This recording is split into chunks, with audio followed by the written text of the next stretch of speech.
Welcome in, ladies and gentlemen, to another edition of the On the Pony Express podcast. Thanks for listening. Happy Monday to you guys. Hoping to have this out in time for that afternoon drive home. Look, we've got a lot to get to on this edition of the pod. We're going to talk about Pac-12, SMU's to-do list, if they're to get in, and what they need to do next once that happens, if all goes as how we're expecting it. But first, I do want to start off with commitment watch and the prospect we're keeping an eye on, who just announced his commitment timeline, is four-star defensive back Ka'Davion Dotson-Walker out of Duncanville. He has set his commitment date for Friday or Saturday. It says about 4 days on that Instagram timeline countdown for him. And this is a prospect we've been watching for quite some time when it comes to SMU. The Mustangs have taken a commanding lead on the On3 recruiting prediction machine. And look, we've talked about him a lot. We thought there was a chance that right after his official visit, which was the last official visit for him in the month of June, that he would shut things down. Well, things have gone into July, but I don't think SMU fans will need to wait much longer. His top schools that he listed were LSU, Texas, Oklahoma State's in there. A bunch of other programs have tried to get him on campus for official visits, but it was SMU that really took the momentum in this one. And things are trending well for an end of the week, very happy day for the SMU coaching staff, but also SMU fans. He sits there now as a four-star prospect, number 312 overall prospect in the country, number 30 safety nationally. And I think about Ka'Davion Dotson-Walker, and I think about his versatility. Could play free safety, could play nickel at the next level. Comes from that storied Duncanville program, which has captured a state championship last year and will certainly be gunning for another state title next season, this upcoming season. He's got teammates that SMU's after as well. They hosted five-star edge Colin Simmons, who's now the number one edge rusher in the country, according to On3. He moved up couple spots in the latest On 300 rankings updated on Monday. But SMU is also after 2025 four-star quarterback Keelan Russell. He's one of the top quarterbacks in the country, a top 100 prospect overall.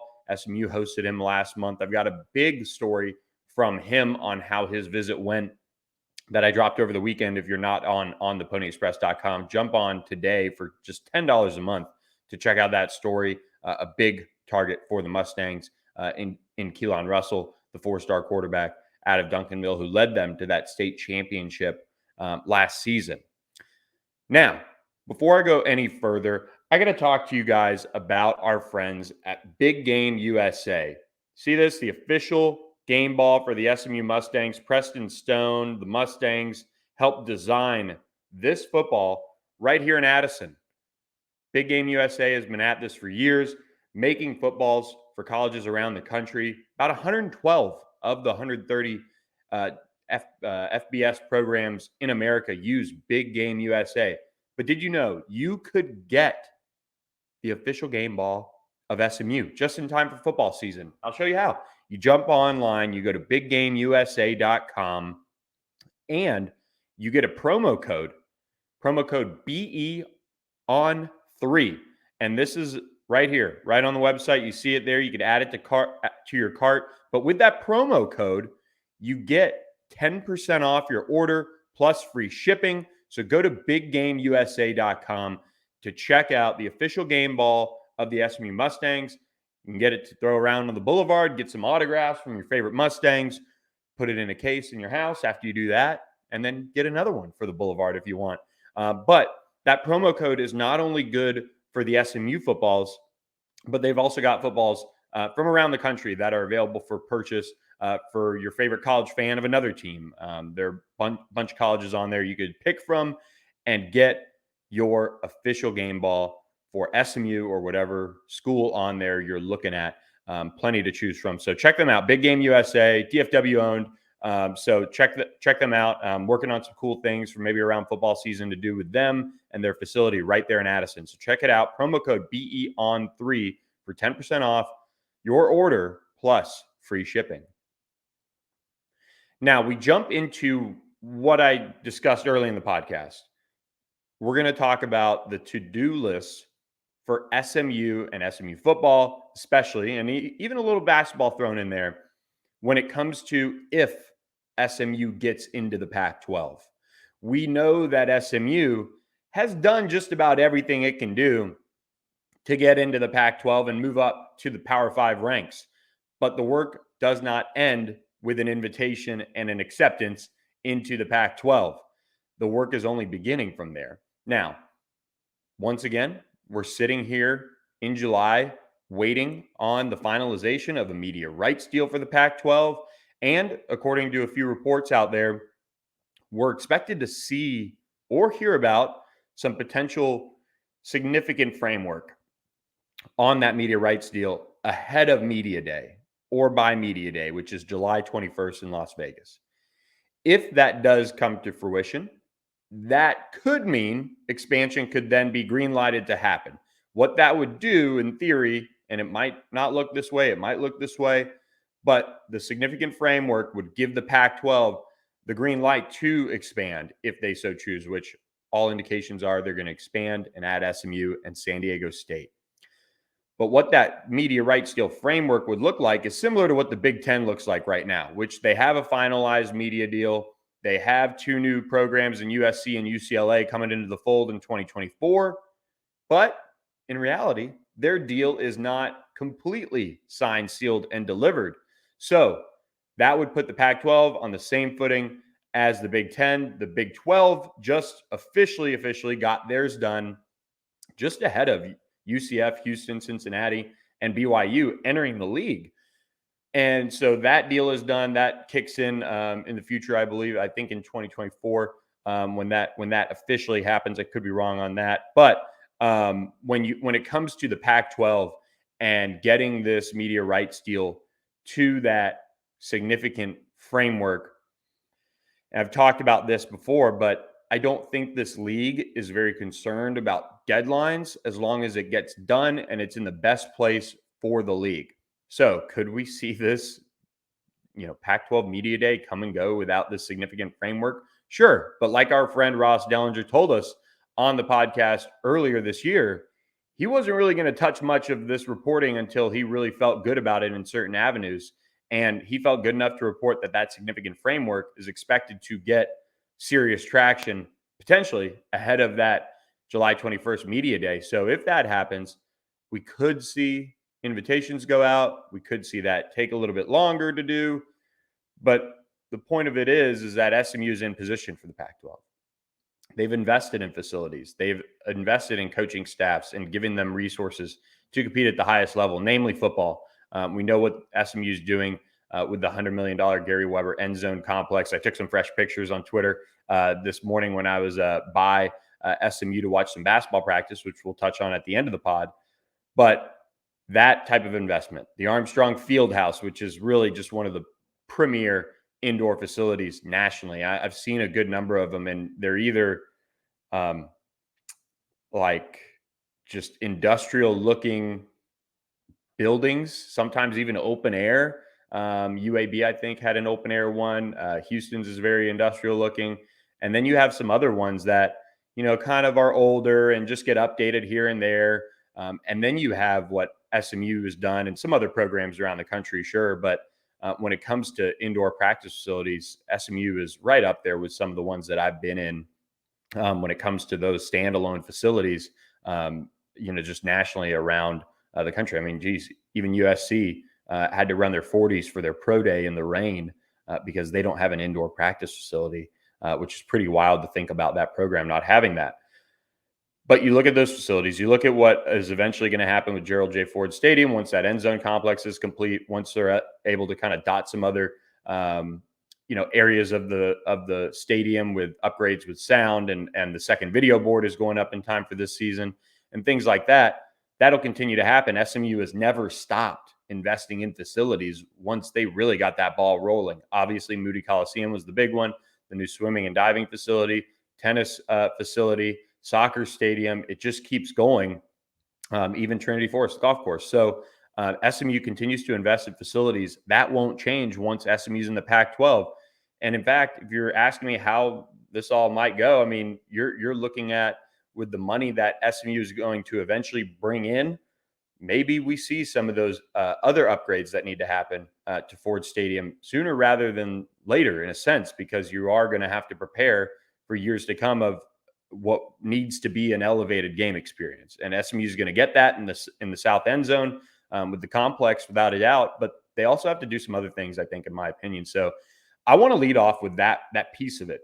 You're going to have your football team all taken care of with the Gary Weber end zone complex, and SMU is putting together a program under Rhett Lashley and this coaching staff that is doing things the right way and really trying to focus on what they can do best to position themselves to win a conference championship. And what SMU has done is they've rewarded the football program with a facility like the Gary Weber end zone complex.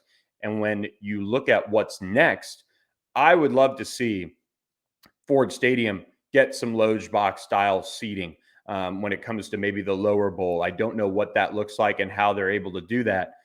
But you also look at the, I guess that would be the West Side Stadium Club. Maybe that gets a facelift. Maybe we see some of that become even maybe a little bit more open air, or at least the option to, on a nice, cool fall night.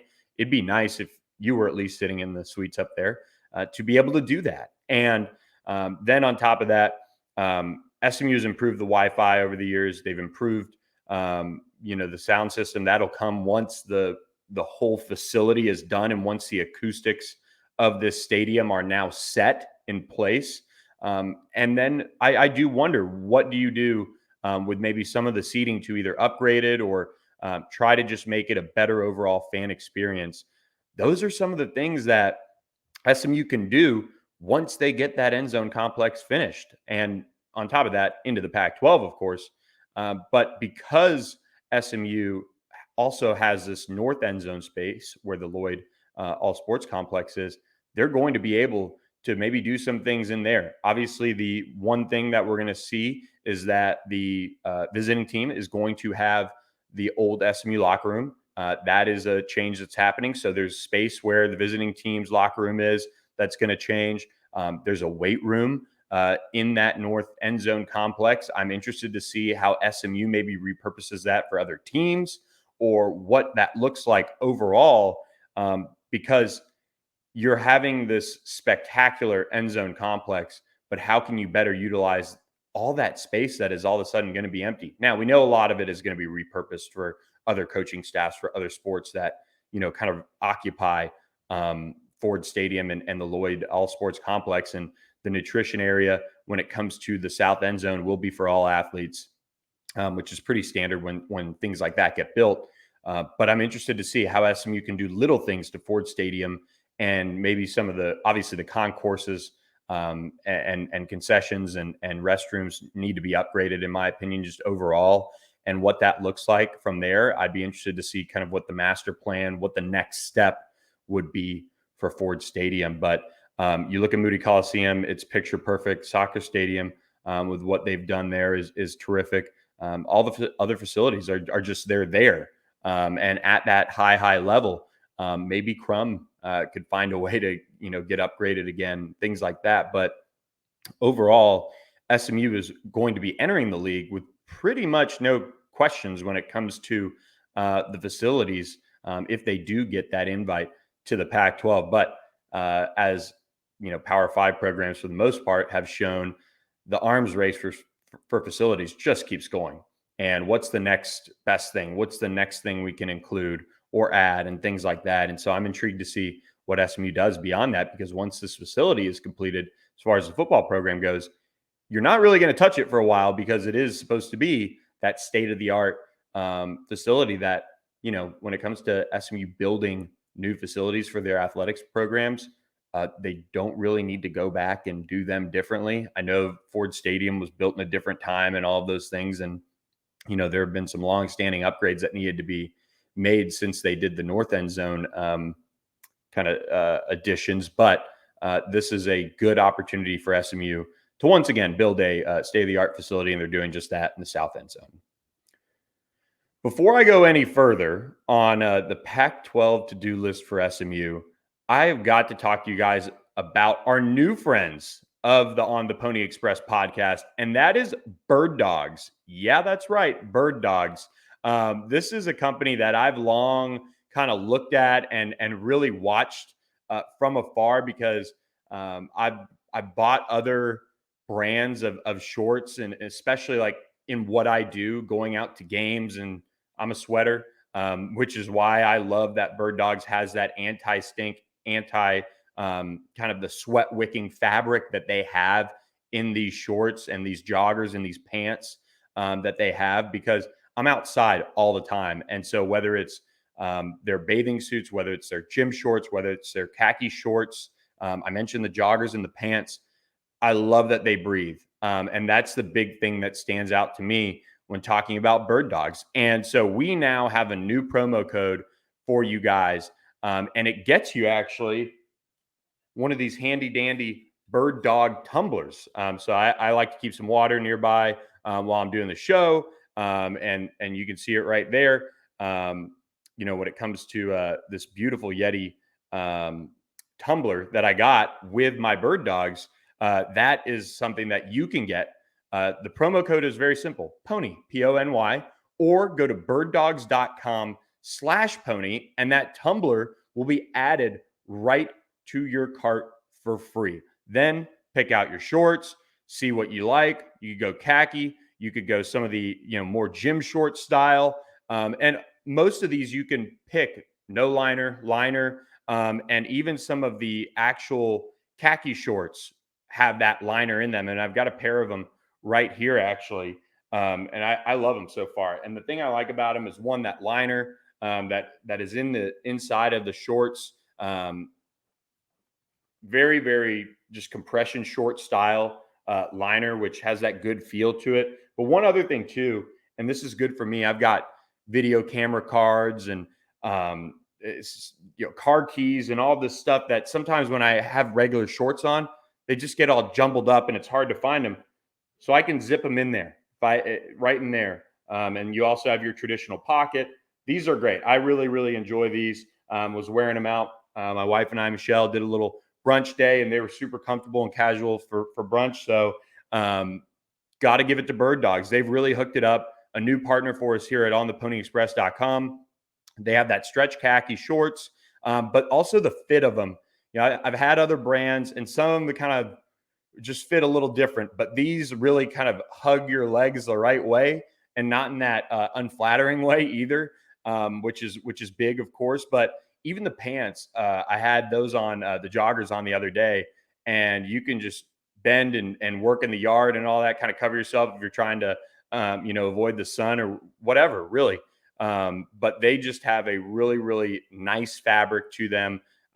So love Birddogs and what they're doing for us. Again, get that free tumbler, the Birddogs tumbler, with promo code PONY, PONY, or go to birddogs.com/pony to redeem or to get it added right away to your cart. It's going to be in there when you go to the link. So trust me, once you try Birddogs, you won't want to try anything else. Honestly, that was it for me. Once I finally plunged in and took the leap, once I heard they were wanting to partner with us, I gave them a shot, and I love what I'm getting. I've got a fresh order coming in this week as well. So I'll have more to share with you guys as the month goes on with Birddogs. So check them out, birddogs.com/pony. So now that I took a sip of water from my Birddogs Yeti tumbler, we dive back in to SMU and their to-do list. And this is where I want to move from facilities, which SMU's invested in a big way, to coaching staff, support staff. When you look at what Pac-12 programs are spending money on when it comes to coaching staffs, that is something that SMU is planning for already. And this is one of those reasons why you have to like where the leadership of SMU, from the administration to the donors, have really just done such a great job. And look, you've got the lowest paid coach in the league right now, at least last I checked looking at this article, is Washington State's Jake Dickert, $2.7 million a year. You go all the way up to Lincoln Riley, obviously making $9 million reported a year. They're a private school like SMU.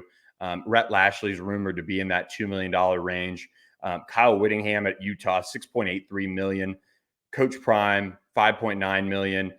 Dan Lanning, who comes from Georgia, winning a national championship, taking over that head coaching deal. This is his first head coaching job, sitting there at $4.85 million. So these are high level salaries at the top. And when you get to the Pac-12, if you're SMU, and let's say you come off a season that everybody kind of expects to have around SMU, which is, let's say, a conference championship or a conference championship game appearance for Rhett Lashley and his staff.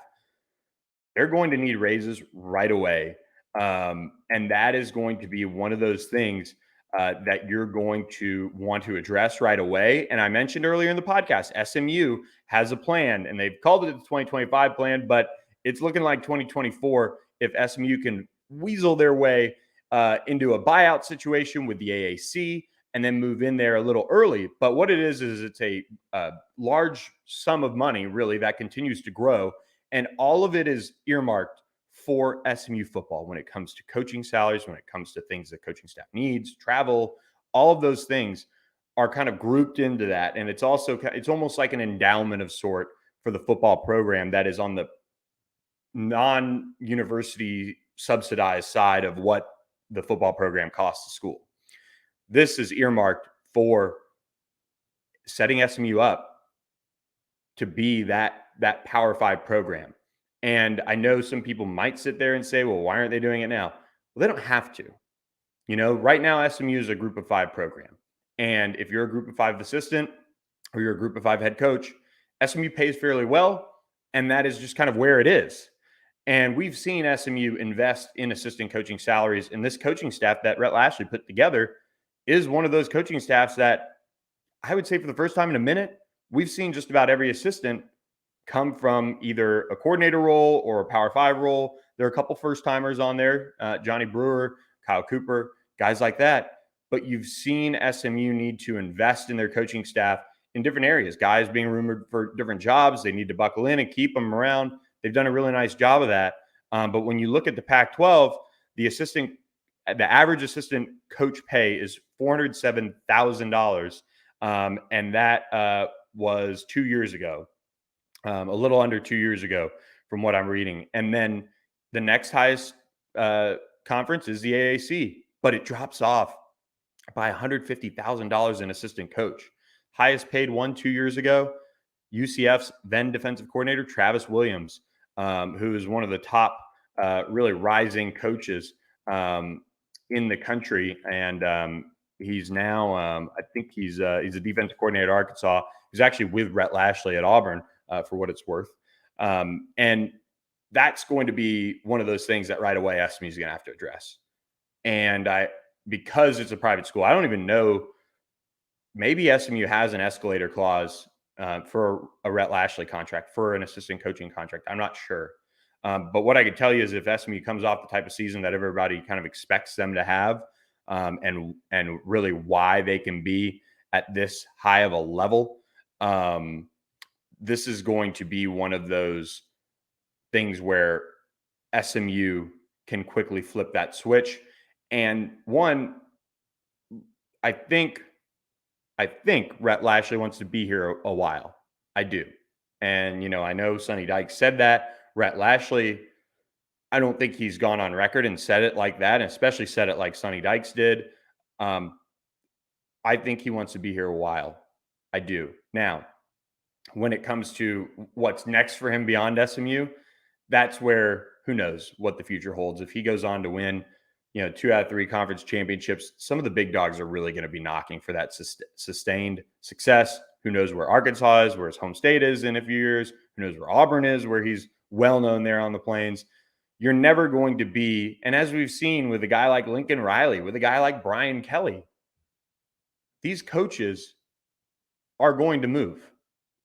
In all likelihood, there are very few, certainly Gary Patterson's, Kyle Whittingham's, even Brian Peterson, who ended up leaving for Washington years back from Boise State. Chris Peterson leaving Boise State for Washington at some point finally. All of those things can happen. And sometimes money is just, you can't do anything about it. Coaches want a fresh start. Coaches want a new challenge. That's another story for another time. But what SMU is going to need to do, and they will do, is pay up in terms of what the average salary probably is for a assistant coach at the very least. And I think Rhett Lashley really does a nice job of trying to get his assistant coaches well positioned salary wise. And from there, then you address Coach Lashley's salary and contract, and he would get quite the extension, I would imagine, if SMU comes off a season that the expectations around the program are expecting. And then you get into support staff and video staff and all those things, and then it's high time to probably expand it even more. I think SMU went from the extreme with Chad Morris, which was nothing under June Jones, to Chad Morris, which was video all the time, all sorts of a new hashtag, which led to Pony Up Dallas, all those things. And that was okay, SMU is investing in this area of the program. Then you get to Sonny Dykes. They did a terrific job with, the programs like Hilltop. I mean, that takes a staff and a half to really do and put together. But now Rhett Lashley's staff, I think, has found a little bit more of a common ground. They do the mic'd up stuff. They do a lot of, behind the scenes kind of things with the program still. But it's not like a full-blown television company following around this football program, which I think is the right move. There's got to be a balance, and there's a certain way to do it. I think that when it comes to where SMU is as a program, you got to walk that line. And you see the fan feedback. If you don't, go to a bowl game and you have some of the finishes that SMU's had throughout the years, even before Rhett Lashley. And the first thing they say is, well, they're on Instagram doing so many different things for the video staff, like just focus on football. That's where you got to draw the line, right? Well, in the Pac-12, who knows what the Pac-12 network looks like? Who knows what the type of content that the league's media providers are going to want to have?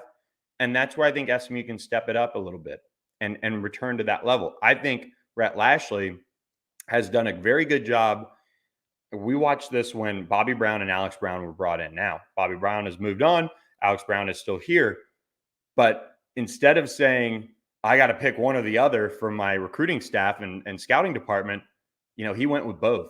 And so that just shows you've got a little bit of juice behind this recruiting staff. They've done a great job keeping guys like Scott Natty, bringing guys in like Danny West, Tyler Foster, all sorts of people in that department overall that I'm forgetting off the top of my head. But that's a department that's fairly expansive in my mind, at least. And so positioning all those pieces together where they're well compensated and want to stay around too is also important when it comes to what would be the quick things to do right away, because people are going to gun for people that work at an SMU in a sense, because if they see success in recruiting and the transfer portal and scouting and all those things, they're at least until, the Pac-12 comes knocking and there's a reinvestment in terms of overall money per year into that group, you're going to see people be able to be picked off. And that's just kind of the reality of it.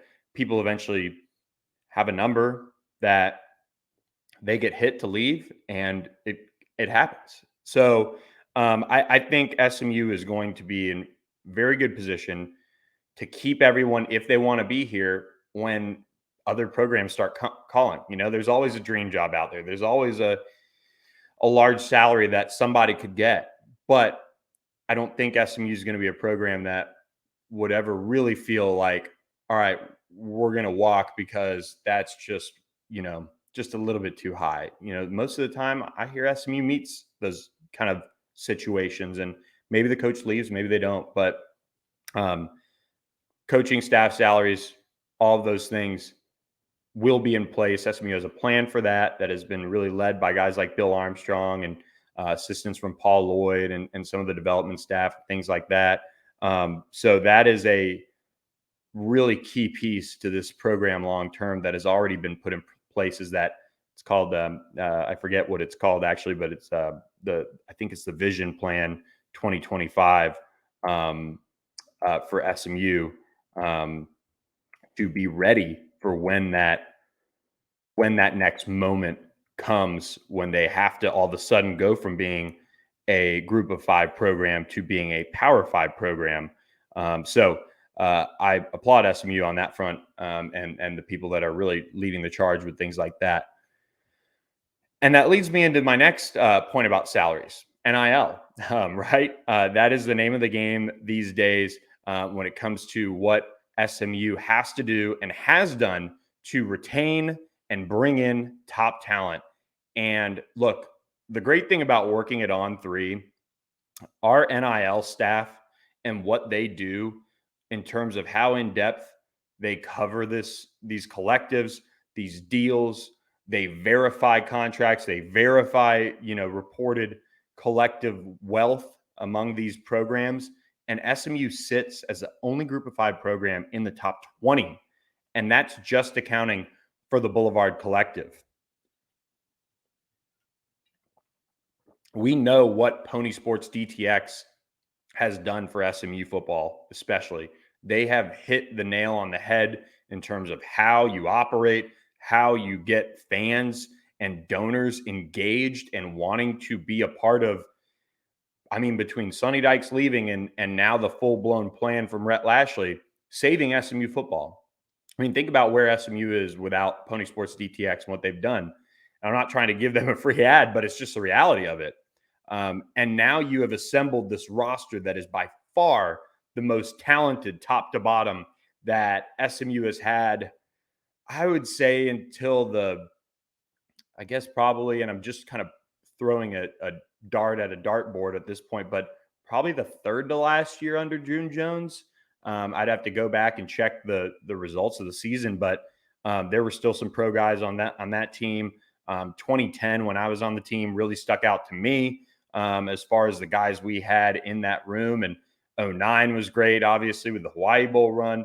So there has been talent on this SMU team in the 2000s, but this team that SMU has put together for the 2023 season has got to be right up there.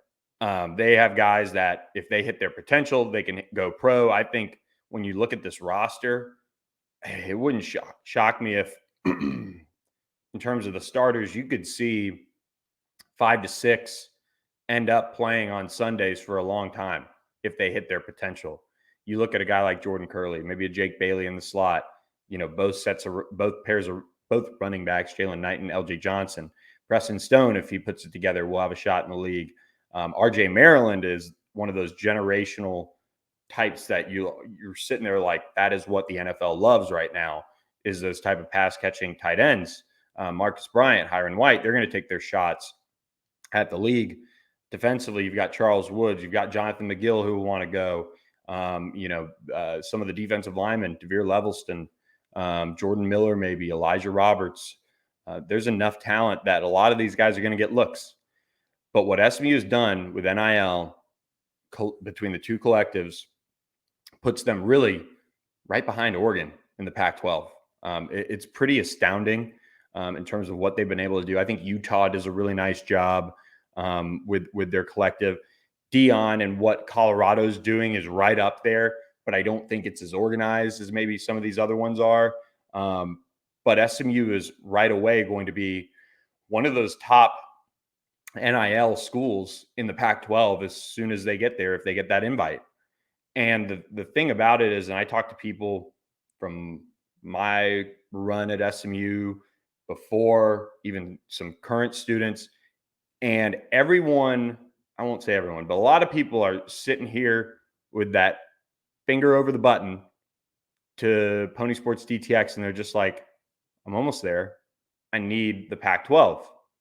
And I think that's where it could really explode. And I think that is going to be one of the biggest pieces when it all comes together, is not only SMU doing what it does best already, which is targeting and being smart with the money that they get for a lot of these players, but also taking it to the next level, which would lead to better high school recruiting, in my opinion.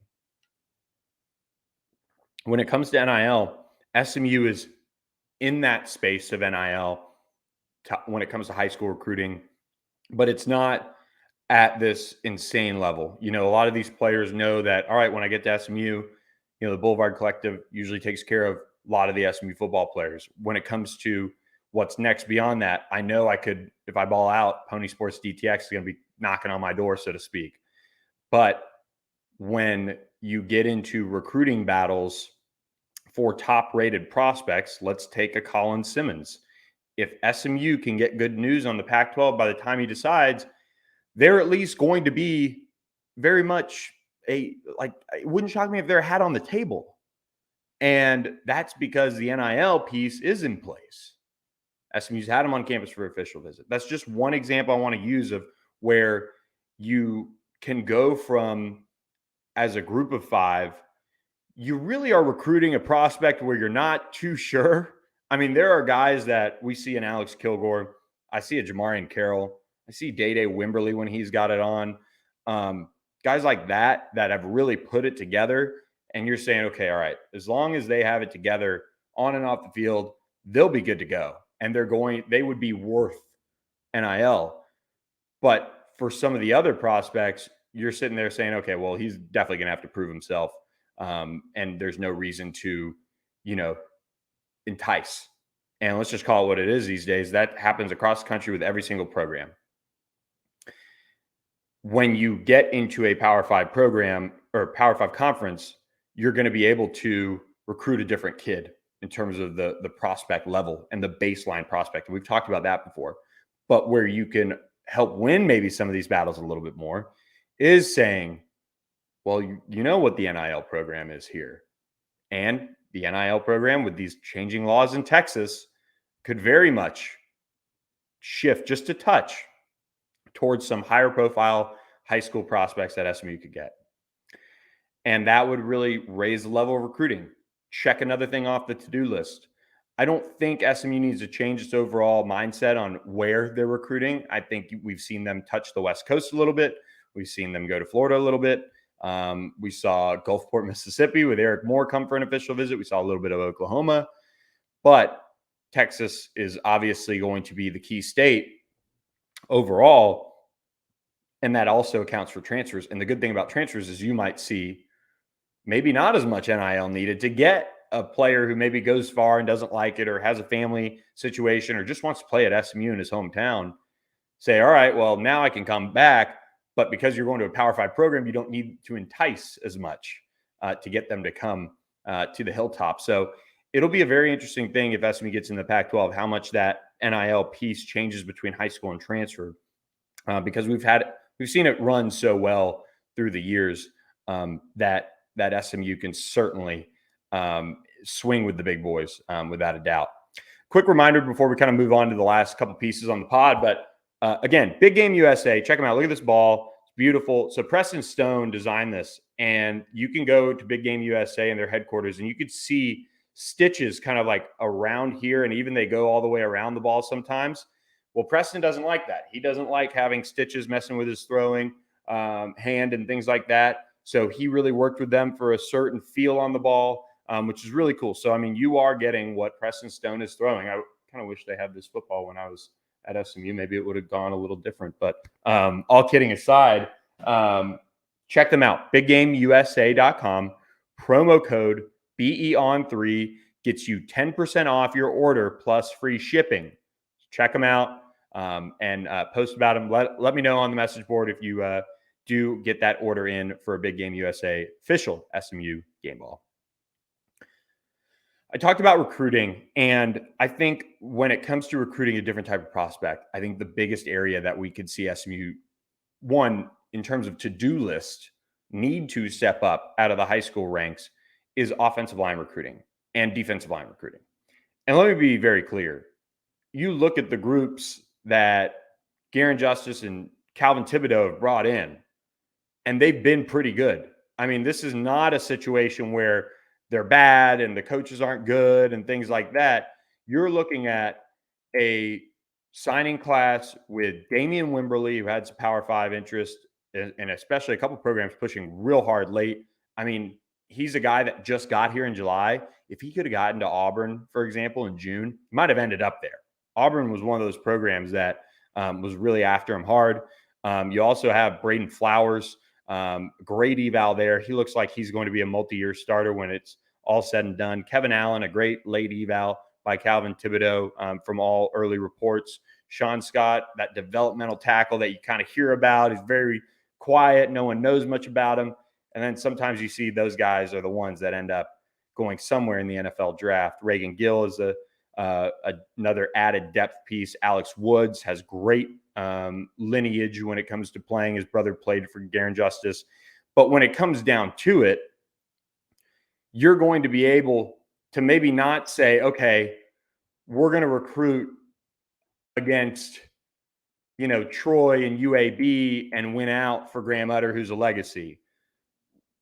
King Large had some big Power 5 offers early. Now, I think he's a really good prospect, but in reality, a lot of his other offers are Group of 5.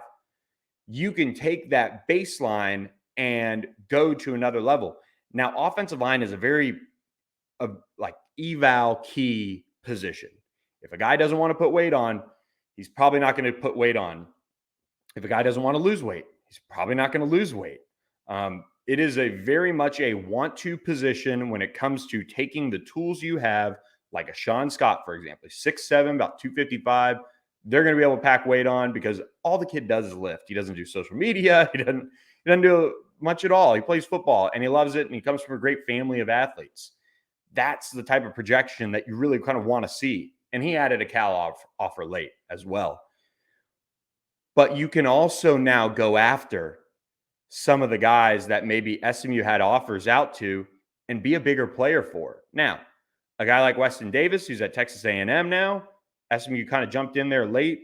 You're not going to see a guy like that, at times end up at SMU. But you look at some of the guys locally. Look at Gibson Pyle. He's from Houston, but 3-star prospect. He's highly thought of. He's now committed to Nebraska. Some of these other prospects that SMU offered, Makai Saina from Arlington Martin, he's committed to USC. I'm looking on the defensive side of the ball. Maybe Zina Umeozulu gives SMU a better look. Maybe Cheto Ofili, who committed to Texas Tech, gives SMU a better look. Both of those guys, two of the top edge rushers in the country. I think your floor gets so much higher at those positions, and they're premium positions. So, yes, you can go be an Ed Oliver, and he was going to be a no-brainer and all those things. But just getting that higher level of baseline in the trenches would go such a long way for SMU. We've seen what they can do when it comes to the running back, the wide receiver, even the tight end position, to an extent at that spot. But also look at how the corner room's reshaped, safety room. Scott Simons and Maurice Crum work that linebacker room. It's still a position that maybe you could bring it up a little bit. That baseline of player that SMU could bring in goes up across the board. But I think most importantly, when you get into the Pac-12, and remember the Pac-12 is still kind of, it's spread in most places, but you also see a little bit of pro style here and there. Stanford was pro style a good bit. I think Cal was a little bit, but you are seeing more of the spread now come into play, but you're almost seeing a resurgence of programs, especially Georgia is the poster child for this. Think about how bad Georgia's offenses have been. All of a sudden they're running 3 tight ends and they just keep recruiting number one tight end in the country each year. And they just reload and they do that. And then they recruit the trenches really well. Now, SMU, not going to be Georgia. Sorry, at least right now. But that is a position group on the offensive and defensive lines where NIL could help. And if I was in charge, I would be sitting there saying, this is where we can really upgrade and minimize risk of evals. And that's where SMU could take this to the next level because they're going to face more athleticism. They're going to face it on both sides of the ball. But especially when you look at what SMU's offense is right now, what has been kind of the bugaboo here and there. Now, I felt last year that was the best pass protecting offensive line SMU's had in years. I thought Tanner Mordecai had tons of time all year. And when you also look at it from the running back side of things in the run game, I felt like SMU was kind of missing some things. They missed that run blocking tight end. Well, maybe they can find one of those because the recruiting could be better, which would be on the top of my checklist for a Rhett Lashley offense anyway. But then you get into that offensive line. If that baseline offensive line is better, they're able to compete better with some of those Samoans that end up at Utah and some of those guys on the West Coast at Washington and places like that, Oregon. Those are athletic, really tough guys, and SMU has to match that. I think when it comes to roster construction, you really don't have to touch SMU much. Your baseline is going to get better across the board, so keep that in mind. But what you need to do, most importantly, is really address that offensive and defensive lines and bring in that elite athleticism and size up front, which Power 5 programs, that's the difference most times between the Group of 5 and the Power 5, but also just good programs and great programs. So I think SMU has done a really nice job addressing both sides of the ball through the portal, through some of the guys they brought in. But just overall, that's where they're going to need to step it up the most. So that's kind of it on the football front. Now, when it comes to basketball, I was out there at practice on Monday morning. I'll spend a couple minutes on this and then we're out of here on the pod. But SMU basketball, one, I want to say, and I'm going to post a bunch of notes at ontheponyexpress.com, a lot of insider on 3+ content coming your guys' way from my time. I watched 2.5 hours of practice, talked to Coach Lanier, a bunch of the other coaches. Really just awesome to be welcomed like that. And, in the middle of the off season where it's just the team, there's no preseason chatter and things like that. They're just working, for a program to welcome, a reporter. They don't have to do that, but I can tell you it goes a long way. It doesn't affect how I'm going to cover them, but I enjoy it. That's what I enjoy doing, is going out and watching practice, workouts, whatever, because I think it helps me just overall be a better reporter when I know some of the storylines dating back to a summer with a team and just getting around the teams and the coaches. You get to know them more. Maybe you find out a story or whatever that you can work on for the season.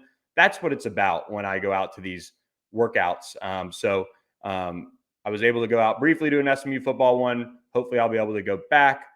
But SMU basketball, first class, and how they allowed me in for a little Monday morning 2-ish hour workout, full practice.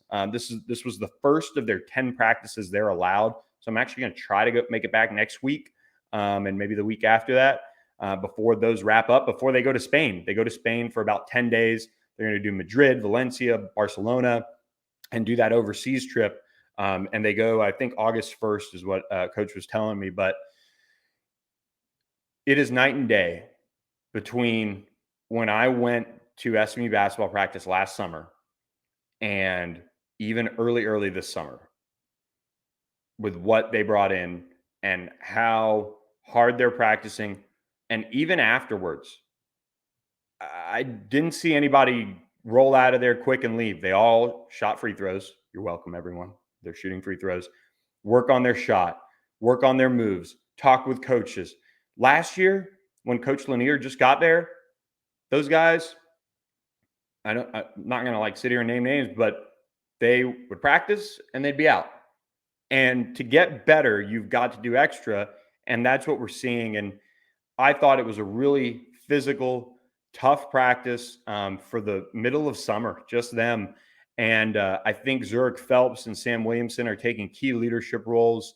I think Chuck Harris is going to be awesome for Zurich Phelps, another veteran guard to kind of help him overall, and a guy that could shoot the basketball at a high clip. I really like the continued development of Xavier Foster, but Mo and Jai also. But I think between Jaheim Hudson, the Georgia State transfer, and Tyreek Smith, the Oklahoma State transfer in the front court, we're seeing two guys come in that have when it comes to Jaheim, he plays so hard. He doesn't care at all about anything else other than basketball and playing hard. I know he cares about school too, but that's what he's like in there. And he's a really likable guy too. Got to talk with him briefly after. Tyreek Smith, super athletic, That's what SMU needed. They needed to upgrade their athleticism. I think they did that in the backcourt as well, with guys like Chuck Harris, Denver Anglin, BJ Edwards. I thought Denver Anglin he can fly. He was running through some drills and really had a pretty intense first step that'll help SMU. Once he puts it all together, he really came from a bad situation, I think, at Georgetown, but that talent is certainly there with him. So we're going to post a bunch of notes on the site. I have notes on every single player, kind of how they do things, but I'll leave you with this. Yes, the team worked on free throws. They put them through a pressure-packed free throw rebounding session at the end of practice. Everybody but Chuck Harris, who shot 86% from the free throw line last year for Butler. But this team is working incredibly hard on communicating, especially on the defensive end. And this is a piece of the continued development of this program in a complete 180 from the culture under Tim Jankovich in terms of run and gun, high offensive numbers, analytics, things like that, to very much defensive minded when it comes to Rob Lanier. And just talking with him, he knows the work is not done, and there is still a lot of room for growth, but you've got to be able to play defense and rebound for him. And he doesn't really waver on that. And he doesn't waver on it when it comes to transfers or high school or whatever. That's what is a super key piece when it comes to playing basketball. Once again, now at SMU, and I'm not comparing him to Larry Brown, but we know how good SMU was when you prioritize defending and rebounding. So really enjoyed my time at SMU Basketball. They still have one scholarship open. I'll have some notes on the site about that and their approach, as well as some recruiting notes too on basketball. So lots to get to on theponyexpress.com. So join today. Going to try to get those basketball notes up before the end of the day, but if not, they'll be up first thing Tuesday morning. So hope you guys enjoyed this podcast. This is a fun time of year, doing a lot of planning for the season. Want to do some, I'm going to try to aim for live post-game shows from about half of SMU's home games. I know where I'm going to do them, and maybe it grows to a larger number of them, but I'm going to start out with half the games, but we will have live post-game shows every game. It's just a matter of if I do them somewhere else, and that might have to do with timing of the games and kickoffs and things like that. So with that, guys, it's an exciting time. I've also had some people reach out about sponsoring the podcast. If you have any if you want to sponsor the On the Pony Express podcast, please reach out to me at billy.embody at on3.com. I'll put it up here real quick for you guys. billy.embody at on3.com. So you can do that. We've got a lot of opportunities between all of our practice highlights, our coaches and player interviews, as well as the podcast. So if you guys are local, we have a strong local listening base in Dallas. We also have Houston, Austin that listen a ton. I can get you guys analytics on that. And as season gets here, this thing's only going to take off even more. So if you're interested, reach out to me. But with that, I hope you guys had a great Monday and a great weekend. It's going to be another big week at ontheponyexpress.com. Don't miss it. We're 2 weeks away from AAC Media Days, where Rhett Lashley and the Mustangs will appear in Arlington for that. So check it out. $10 a month to join ontheponyexpress.com. With that, guys, have a great rest of your Monday and the rest of your week. Have a good one. Thanks for listening.